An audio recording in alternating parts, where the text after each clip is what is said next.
here are 7 good reasons to quit van life. Well, a little disclaimer, it's a little bit noisy where I'm parked right now, but that happens a lot. When you live in a van, sometimes you gotta go where there's noise, because a lot of times it's really pretty. Okay, but we're not going to talk about that today. We're going to talk about the 7 reasons why people quit van life, and I put these together because I'm thinking that these are the best ones. For those of you who don't know, I've been doing the nomad thing my entire life, so I have a pretty good insight on this, and I also did some video research to see why other van lifers that were doing YouTube quit. So I just wanted to pick and choose from what I thought were the best reasons why they quit, and why I have quit before, and why I would quit again if I did. So I just compiled this little list together, and I came up with 7 things. 7 sounded like a good number because it probably wouldn't take me as long to explain as 10. And also, there's like a million reasons why people quit van life, and they're all pretty good. They're all pretty legitimate, and I'm not going to fault anybody for it because, that's just their deal. And we chose this lifestyle, and, if you're watching this channel, you are looking into this lifestyle, or you're thinking about it or whatever, and it's your choice. So I'm talking to our community, the people that choose to be nomads, not the people that feel like they've been forced into it. So this is, because they'll quit it at any chance they get. If somebody comes along and says, hey, I've got a place for you to live, they're going to jump on it. Whereas like some people like us, like, even if somebody gave us a house to live in, or we won a lottery or whatever, we're still going to do this lifestyle and rent that house out. So I'm talking to us, the people that are like van lifers. Okay. So now that I got that out of the way, I'm going to get into it. Reason number 1, van life is hard. It's too hard. For some people, this lifestyle is just too hard. They didn't expect that. There's all kinds of things that you're going to have to do that's different than living in a house. Living in a house is very easy to just get water out of your faucet, whereas when you live in a van or an RV, you have to go find it and put it either in your holding tanks or your jugs. And then you may not even always have running water, or you're going to have one of those stupid little hand pump things, which I hate. And so, yeah, it's hard. You got to take care of your van and keep it tip top. You've got to find places to park. It could be stressful if you're not, especially if you're new at this, when you're first starting out, all of these things that are really simple and old hat to all of us old van lifers, it could be really, really hard for some folks, and it could be a deal breaker when you're having to worry about how to park your van every night, especially if you're stealth camping or finding, BML because you've never done it before or whatever. Finding a place to park is extremely stressful, especially when in your first 6 months to a year or more. So, and even sometimes, I've been doing this off and on for a long time, and I still have a real stressful time finding a place to park. I've actually had to get up in the middle of the night and leave. Not due to any trouble per se, but, I have a video back when I first started out about, there was a skunk. I was sleeping, and a skunk decided it was going to come right by my van and stink up the whole place. And I couldn't stand it, so I had to pick up and move. So there's just stuff that happens like that. So that's a deal breaker for people, and it's a very good reason. Van life is really, really hard, especially when you first start out. Okay, number 2, it's a big one. Money. Okay, van life costs more than you think. Yeah, you're not going to spend a big chunk of your income on rent anymore. However, it's still not cheap. You've got to pay for your van. You got to pay for maintenance on the van. You got to build the van. You got to have all the stuff that goes with the van. Van. You might even have to change your clothing and your gear to suit your lifestyle. You might even have to change your bedding. I mean, I'm kind of in a transition with that. I'm trying to get more of the 4-season backpacker thing going on, and that stuff is not cheap. Even if you find it used, sometimes it's not cheap. There's the whole thing with solar. There's the whole thing with everything. yes, it can be cheaper than living in a sticks and bricks, but it's still not cheap. It's expensive. And then if you want to go to national parks, or if you want to go to campgrounds or any of those things, you're still going to have to pay for that. And then the people that travel around and they have a YouTube channel that's about travel, they're going to be spending a lot of money on gas. Or even if you're just one of those people that wants to see everything, your van is not going to get very good gas mileage, even if it's small, because you've got it loaded down, or it's a 4-wheel drive, or whatever the case may be. Or if you're driving a box truck or an RV or any of that kind of thing, you're not going to get good gas mileage like you would in, say, like a little like Honda or a Toyota Prius or something. So, it's going to cost you a little bit more, or maybe even a lot more than what you expected. Now, some people, that's a deal breaker because they run out of money and they have to go do something else. Or they think, oh, this is the reason why I got into this lifestyle. I'm not saving that much more money, so I might as well go back to the comfort of living in a house. So yeah, that is a good reason to quit van life, is that it costs more than you think. Okay. Number 3 is a pretty funny one, is pooping in a bucket. Okay, pooping in a bucket is a big deal breaker. Now, I know some of y'all have Class Bs out there that are really nice, or Class Cs, or Class A RVs, or whatever, or you built in a toilet, yada yada. I got it, okay? Not everybody's gonna poop in a bucket, okay? That's by choice. But you still have to be very cognizant and aware of your own waste. Okay, so if you've got a black tank and a gray tank for all of your wastewater and sewage in an RV, you have to be very, very aware of how full that is and where the next dump station is, and if and when you can still use public bathrooms so you're not filling it up as fast, or going out into the woods to save on tank space as well if you're boondocking.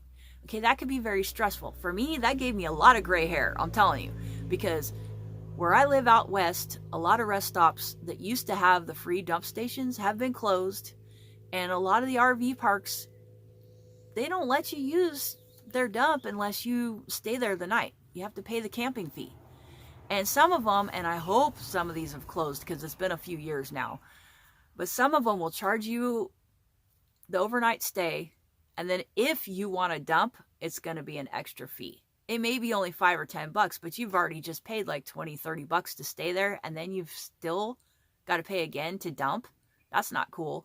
Now, sometimes you get lucky and there's truck stops with RV dumps, but you're still going to have to pay $5 or $10. So you're going to be paying a lot of money along the road if you're lucky enough to even find a dump station. And in the meantime, you're driving around with a bunch of smelly poop and gray water in your RV. And sometimes there's some RVs, the way the plumbing's built, and I had one of them, so I know this. You're driving 100, 200 miles, smelling poop. You're smelling raw sewage all day long because the stink is coming in, no matter what you do. So yes, pooping in a bucket or having to deal with your own waste is a huge deal breaker, and I totally get it, okay?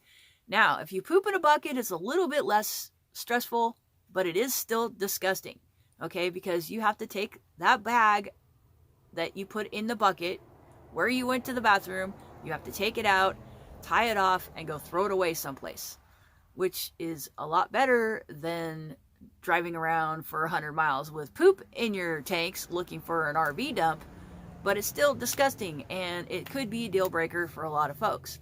Oh, and having to dump your pee in a public toilet or on a bush or something like that. Yeah, so you tend to try to be where you can find public bathrooms more often if you're a squeamish type of person, and that could get stressful. But all of us do it. We try to use public bathrooms as much as possible so that we don't have to fill up our buckets or our black tanks. So yes, that is a very, very valid reason for people quitting van life. They just don't want to deal with poop. Okay. Another one is number 4. Van life doesn't solve all your problems. Some people choose this lifestyle because they think that they're going to get away from all of their problems that they already have. Yeah, it's true that it might solve some of your problems, especially the rent problem, but dude, you can't run away from yourself. You're taking yourself with you. okay? And you're bringing all your emotional baggage or whatever it is with you. Period. You're still going to have the same friends. You're still going to have the same family. You're still going to have the same problems. And now you're going to have all the new problems of a new lifestyle added on to it. No matter how you change your life, whether you change it to van life or whatever it may be, every new lifestyle poses new problems and challenges. So now you've got your old stuff on top of your new stuff. My advice to you is to go into it knowing that and figure out how to solve your problems that you already have first, or at least lighten your load a little bit before you get into something like van life that can be challenging and it has its own problems. That's my advice for that. Okay, but that's a very good reason, because everything goes sideways, everything goes crazy, and people just can't handle it. It gets just too hard, and they have a breakdown. And they say, oh, it's my mental health, and I had to quit. Well, yeah, a lot of it has to do with, dealing with your old problems and a set of new challenges, and I like to call them challenges, of van life. Okay, number 5. They already have health problems, or they develop health problems from living in a van. Now, this sounds really, really, really scary, but it's the truth. Health is a reason why people, a huge reason. When I was looking on YouTube at a lot of the videos, I would say over half of them, the people had to quit van life, not because they wanted to, but because they had to, because of health issues. Okay, now if you have an existing health problem, especially if you're older, like say you need to use a CPAP machine, you better make sure that before you leave, you equip your van to be able to accommodate that. You need enough battery and enough solar to run your CPAP machine, for example. You need to be able, if you have, issues with whatever it is, you need to set up your van before you leave to be able to take care of those things, to manage your chronic illness or whatever. Myself, I have food allergies. I have a special diet, so I make sure that I have a way to keep my special diet in my van at all times. No matter what kind of diet it is, if it's keeping you healthy, you have to do that. And you also have to make sure that you take care of yourself. Just because you're going on this epic, possibly lifelong camping trip, doesn't mean you can skimp out on your health. Your health is paramount. So if you've already got some sort of existing thing, which most of us have, please, please, please figure out a way to set up your van to take care of yourself so that it doesn't exacerbate the problem that you already have, because it can. It's a little bit harder way to live than living in a stationary place like a sticks and bricks. And so if you don't set it up right, it can make your health problems worse. And then on the other side is that you could be a perfectly healthy young person or even an older person with no problems at all, and you can hurt yourself out there. So you got to be careful, okay? Some people end up having extremely bad injuries and not recuperating from them very well because, well, they didn't really have their van set up for that kind of thing in the first place. Because they were healthy, they didn't think about it. So that's another thing. Even if you're healthy, please make sure your van has all the good supplies in it that you need, like first aid kits, etc., so that you don't hurt yourself even more trying to live in your van after you've, heaven forbid, broke your arm or whatever, or you come home from a surgery. Make sure that your van is equipped for all of your health needs and all of your dietary needs before you hit the road, so that you don't make your problems worse, or if you do come upon a problem, can't recuperate or recover from them. Now, it's okay, like if you need to stay someplace or whatever to recuperate, that's one thing. But some people, they don't feel like that they could go back to van life even after staying at mom's or whatever and recovering. So yeah, health is a huge thing. If van life is exacerbating or causing health problems, then that is an extremely good reason to quit. Okay. Now, number 6. They do everything right. They don't have any health problems. They get the hang of it. It's all good or whatever. But for whatever reason, they just hate it. They absolutely hate every aspect of it. And that's fine. That's a great reason to quit. If there's something about your life that makes you absolutely hate your life, then please, by all means, change it. If you can find something that you like to do better than van life, please please quit van life. Don't make yourself miserable, okay? And that's an awesome reason to quit van life. I mean, if you want to go back to your old life because you liked it better, or if you found like something else that you like, that you think that you might like better, great, go for it. But the only way you're ever going to find out if you hate van life is to start van life. So yeah, that's my advice for that one. Just try it. If you don't like it, great. Don't worry about it. All right. And number seven is my favorite. It's a very positive one. Number 7 is your dream has changed. People quit van life because their dreams change. Maybe there's 2 van lifers in one van, and then all of a sudden now there's 3. And there's no room for baby. That's awesome. That's just totally awesome. Or, maybe they decide they're going to go backpacking in Europe. So they sell the van and they go backpacking in Europe. Or something cool like that, that the dream has changed and they're moving on. Van life was totally epic. It was the best experience of their lives, and they would never ever change any part of it for anything. And they absolutely love it, and they're even sad about leaving it, but the next part of their life is going to be even better, and they got to move on and they got to do it. It's like the next chapter in their awesome book of adventures, and I think that is one of the best ways to quit van life. That is the best reason to quit van life, is because you have something better going on around the corner and you just know it, and you can't stop it. You got to do it. And you know what? Maybe these people, they'll go on that adventure and have that good chapter in their life, and then they'll go, okay, that one's done. I liked van life. Let's go back to that. And that's great too. And that kind of happens sometimes, like that happened to me. I've had several different chapters in my life where I decided that I thought that doing something else would be better. And then I've come back to van life. So, to me, if there's something awesome that you can do in your life, and even if you're already having an awesome life and you can make your life even better, go for it, man. To me, number 7 is the best reason to quit van life, is that you've got something better going on.